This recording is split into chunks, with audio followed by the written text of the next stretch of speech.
सोमवारचा उपवास चुकला किंवा सुटला तर काय करावे? घाबरू नका, महादेवाची अशी क्षमा मागा. नमस्कार मंडळी, अस्सल मराठी कॉर्नरमध्ये आपले मनःपूर्वक स्वागत. मंडळी, अनेक महिला श्रद्धेने सोमवारचा उपवास करतात. विशेषतः श्रावण महिन्यातील सोमवार, 16 सोमवार किंवा एखाद्या मनोकामनेसाठी केलेले सोमवारचे व्रत अनेक जणी श्रद्धेने पाळतात. पण कधी घरातील कामाची धावपळ, तब्येत, प्रवास, विसर पडणे किंवा काही अनपेक्षित कारणामुळे सोमवारचा उपवास चुकतो. काही वेळा उपवास सुरू केल्यानंतरही तो पूर्ण करता येत नाही.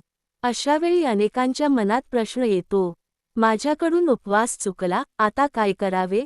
देव माझ्यावर नाराज होतील का? माझे व्रत मोडले का? आता पुन्हा सुरुवातीपासून व्रत करावे लागेल का?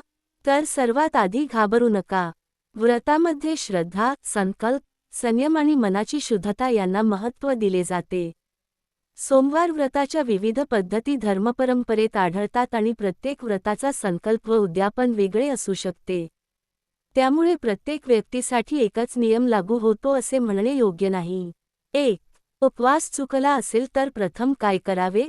जर एखादा सोमवार पूर्णपणे उपवास न करता गेला असेल, तर त्या दिवशी किंवा पुढील सोमवारी भगवान शंकरासमोर मनापासून प्रार्थना करा. शिवलिंगासमोर दिवा लावा, शक्य असल्यास साधी पूजा करा आणि मनात म्हणा, हे महादेवा, माझ्याकडून अज्ञानाने किंवा परिस्थितीमुळे व्रतामध्ये चूक झाली असेल, तर मला क्षमा करा. माझी श्रद्धा स्वीकारा आणि पुढे हे व्रत योग्य प्रकारे करण्याची बुद्धी व शक्ती द्या. क्षमा मागताना भीती किंवा अपराधीपणापेक्षा मनापासूनची श्रद्धा महत्त्वाची आहे. 2.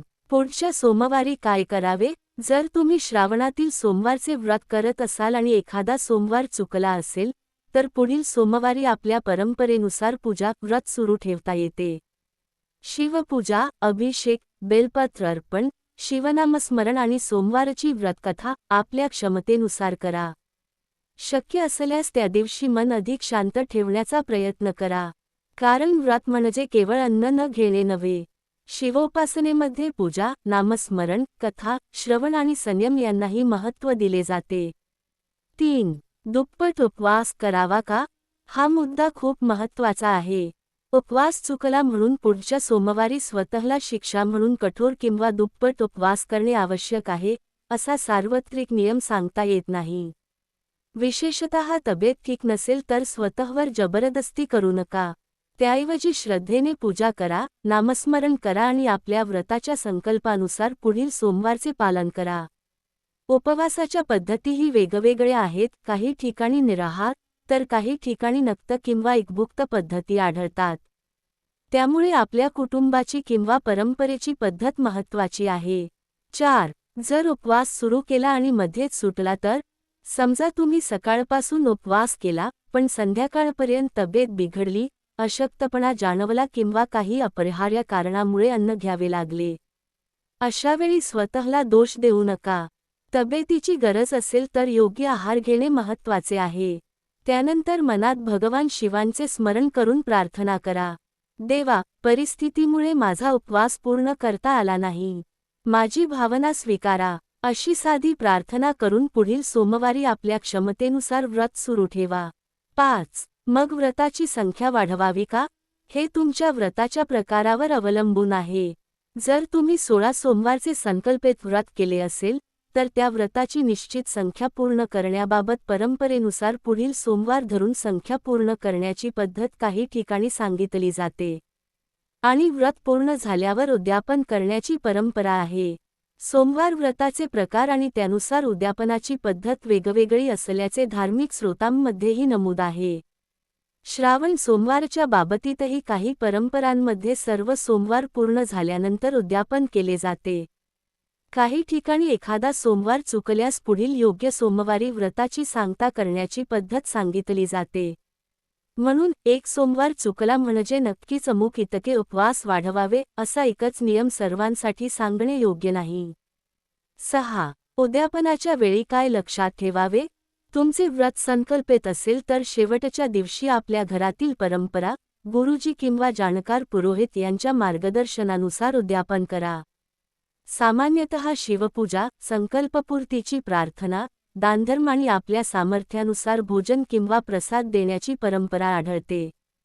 काही विस्तृत व्रतविधींमध्ये उद्यापनासाठी पूजन, दान, ब्राह्मण भोजन आणि इतर विधी सांगितले आहेत. पण घरच्या परिस्थितीनुसार साधेपणाने पूजा करणेही अनेक कुटुंबांमध्ये केले जाते. 7. सर्वात महत्त्वाचे, मनात भीती ठेवू नका. मंडळी, व्रत करताना एक गोष्ट लक्षात ठेवा. व्रत हे देवाला घाबरून करण्याची गोष्ट नाही, तर श्रद्धेने आणि आत्मसंयमाने करण्याची साधना आहे. सोमवारच्या दिवशी शिवनामस्मरण, शिवपूजा, कथा ऐकणे, स्तोत्रपठण आणि मनावर संयम ठेवणे यांनाही महत्त्व दिले जाते.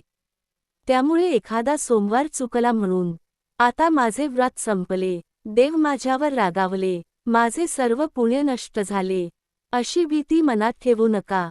मनापासून महादेवाची क्षमा मागा आणि आपल्या संकल्पानुसार पुढील सोमवारपासून श्रद्धेने व्रत सुरू ठेवा. हर हर महादेव. आणि हो मंडळी, जर तुम्ही 16 सोमवारचे व्रत करत असाल, तर त्याचे उद्यापन कधी करावे, कोणते साहित्य लागते आणि घरच्या घरी साध्या पद्धतीने उद्यापन कसे करावे, याची सविस्तर माहिती आम्ही पुढील व्हिडिओमध्ये पाहू. व्हिडिओ आवडला असेल तर अस्सल मराठी कॉर्नरला नक्की सबस्क्राईब करा आणि हा व्हिडिओ अशा महिलांपर्यंत नक्की पोहोचवा ज्यांच्या हातून सोमवारचे व्रत कधी चुकले असेल. हर हर महादेव.